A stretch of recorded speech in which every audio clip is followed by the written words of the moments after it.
Well, thank you for staying tuned. Investment migration industry has experienced exponential growth in recent times. The industry, which is projected to hit $100 billion value by 2025, has been driven largely by the desire of high net worth individuals across several countries to acquire a second citizenship, or what is called the golden visa passport, for various reasons. One major factor which has fueled the desire for HNIs and the increased demand in the industry was the advent of the COVID-19 pandemic. Now, Chidinma Okebalama is a senior consultant at Henley & Partners, specializing in residence and citizenship planning for high net worth individuals, primarily in Nigeria. She blends technical expertise with a deep understanding of investment migration.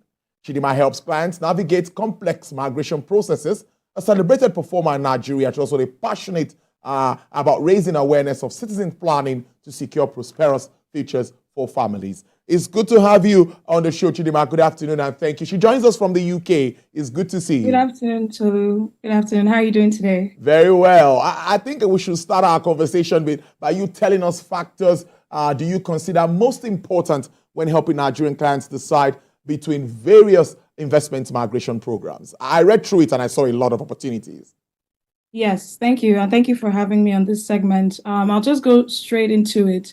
The reason why we have this industry is because the strength of your passport basically determines the strength of your financial mobility. Your global mobility, we've seen through research, is tied to your financial mobility.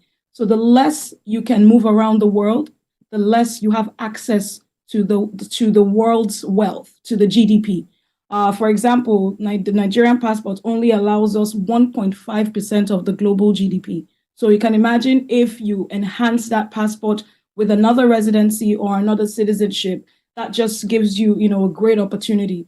But one of the reasons we do what we do, or when we are trying to decide where we want our clients, what countries our clients would pick, we first listen to the clients, what their goals are. To be very honest, in Nigeria, most of the time, people will just say, oh, let's just do Antigua passport or Grenada passport so we can get global mobility. But every family is different. There's some people that are thinking, okay, I want to migrate my family to Canada. There's some people that are thinking very just for global mobility during the summer, I want us to be able to travel. But one thing I have to say is that majority of our high net worth clients reside in Nigeria. They make their money in Nigeria. They just want greater access and greater ability to be able to invest outside, thereby also increasing the wealth in the country as well. So a lot of people blame us for the Japa syndrome, but we're just here to enhance your lifestyle. But with the Global Passport Index, it's becoming increasingly influential. How do you see it impacting the decision-making process for Nigerian investors looking to enhance their global mobility, of course, through investment migration? Okay, so basically, I would just take a very, very simple example. We saw recently Alhaji Aliko Dangote talking at the Africa CEO Forum, I think sometime at the end of May or June, where he was talking about, as an African investor, he has to apply for how many visas on this one passport. And that just takes a lot of time. If you really, really can't count your coins, it does take a lot of money. It makes you miss so many opportunities. Somebody can call you and say, I want you to be in France. We have a meeting with the president at his level, right? Only for him to look at his passport and his Schengen visa has expired. For people playing on that level, even for people playing on much lesser and lower levels, it's very important for you to be able to pick up and go. It's very important for you to be able to attend a meeting in South Africa. What's going on in the world's economy, not just the Nigerian economy, it's always advisable to be able to have various bank accounts in various places. We saw what happened during the pandemic. If you didn't have an American passport, you couldn't leave. You couldn't go to America. If you didn't have a UK passport, you couldn't leave to the UK. So to avoid that ever happening again, there's certain individuals, and this is not by any means only for high net worth individuals, because we have programs for migration to the UK. We have programs for migration even to Latvia that can serve the average household income, and then we have the ultra high net worth programs like Malta and Austria and the EB5 program that gets you a green card in the US. So depending on what the investor is looking at, it's always advisable to seek alternate citizenships or to seek alternate residencies because that allows you to diversify your wealth.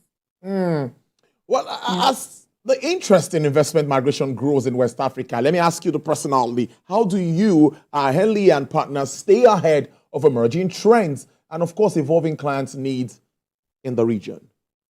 So this is an absolutely great question. And I'm proud to say that we're the global leaders in investment migration, citizenship by investment, and residency by investment. In fact, this concept was founded by us over 30, 40 years ago. And we were able to sit with some of the governments of these countries and design programs that were beneficial in the way of bringing foreign direct investment to the countries while bringing a passport or a residency to the client. So that way everybody gains, you give, it's a give and take thing. But to stay on top, Henley and Partners is very, very, very committed to research. That's why we do the global Henley the Passport Index. We do the Africa Wealth Report. We also do the Centimillionaire Report, the Crypto Wealth Report. We have so many reports that looks at the trends of what is going on in the country. And then to stay ahead of the curve, we host the Global Citizenship Forum yearly. That's one. This year is going to be in the United States. And then secondly, we're having an Africa Roadshow in the second week of October, October 8th in Abuja and October 10th in Lagos. And then we're going to Accra on October 15th, where we're bringing in most of the developers for the different countries where you can, acquire a real estate, a piece of real estate and get a citizenship or get a residency. And we're bringing all of them to Lagos from Portugal, from Grenada, from the US, from Canada for a week. We're bringing them to Nigeria just so that we can discuss the trends, discuss the new programs, because these programs change all the time. So instead of giving outdated information, you would hear it from the horse's mouth what's going on in each country and with each citizenship by investment unit. Now let's take this further and make us understand the role investment migration plays in helping Nigeria diversify their investments while securing residency or citizenship in other countries. Okay, so investment migration, like I said, when we first started, and I've been with Henley for almost 5 years now, a lot of people just thought that we're here to just help people relocate and, take the best and brightest minds out of Nigeria. And for the first few years, I had to do a lot of education to state that, no, what we're doing is enhancing your global mobility. And enhancing your global mobility, we've seen, has been tied to enhancing financial mobility. If you're able, for example, I would use a Dangote again, if you're able to have global mobility, have a different residency, have another bank account in Germany, have business partners in France, be able to be accessible. What that does for you is when you go outside and create those other new job links, have a joint venture, for example, and the more free you are to move around the world, the more you're able to collaborate. And the more you're able to collaborate, the more you're able to bring back jobs to Nigeria for execution. So I see it as one of the ways that we can increase the wealth in Nigeria by being able to diversify outside of Nigeria. I know it's funny, but if you think about it, it's possible and it does happen.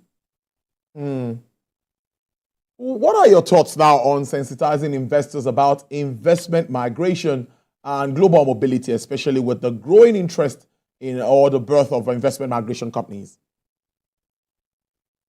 So I would say the first thing an investor has to do, first of all, like I said, it's a tailored service.